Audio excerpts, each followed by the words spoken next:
2011లో పెళ్ళైంది నాకు. 2011లో పెళ్ళైంది నాకు. వీడప్పుడు చాలా చిన్న పిల్లోడు. ఓ రోజు మామూలుగా అసలు మాట్లాడడానికి కూడా భయపడేవాడు.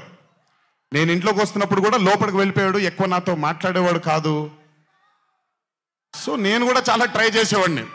వీడేం మాట్లాడేంటి నాతో, వీడు కదా మాట్లాడాలి. వీడు మాట్లాడేవాడు కాదు.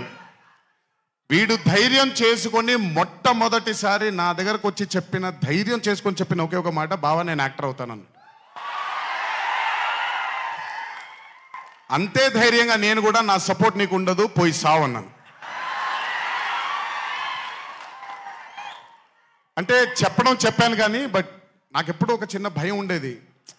యాక్టింగ్ అంటున్నాడు, సడన్గా ఇంట్లో నుంచి ఒక 4-5 మధ్యలో ఉండే వ్యక్తి ఈరోజు అందరి ముందుకి ఎక్స్పోజ్ అవ్వబోతున్నాడు, ఎలా ఉండబోతుంది తన కెరియర్ అని ఓ భయం ఎప్పుడు ఉండేది నాకు. కానీ ఏ రోజు కూడా తను నాకొచ్చే ఒక సీన్ కానీ నేను ఇలా చేద్దాం అనుకుంటున్నానని కానీ ఏ రోజు చెప్పలేదు. ఎందుకంటే నేనన్నా నాకేమీ చెప్పొద్దు నితిన్, నీకు కావాల్సింది నువ్వు చేసుకో, ఆ ఫ్రీడమ్ నీకు ఉండాలి లైఫ్లో, ఒకళ్ళ షాడో ఒకళ్ళ మీద పడకూడదు నితిన్ అని. తను ఏ రోజు నన్ను ఎప్పుడు అడగలేదేది, తను చేసుకుంటూ వెళ్ళాడు. ఈరోజు చాలా గర్వంగా ఉంది తను చూసి.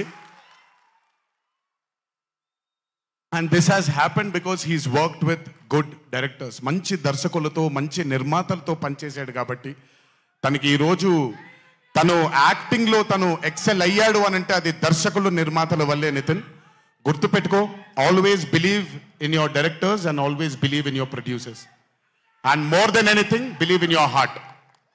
God bless you. ఇంకా చాలా ఫ్యూచర్ ఉంది, కెరియర్ ఉంది నీకు.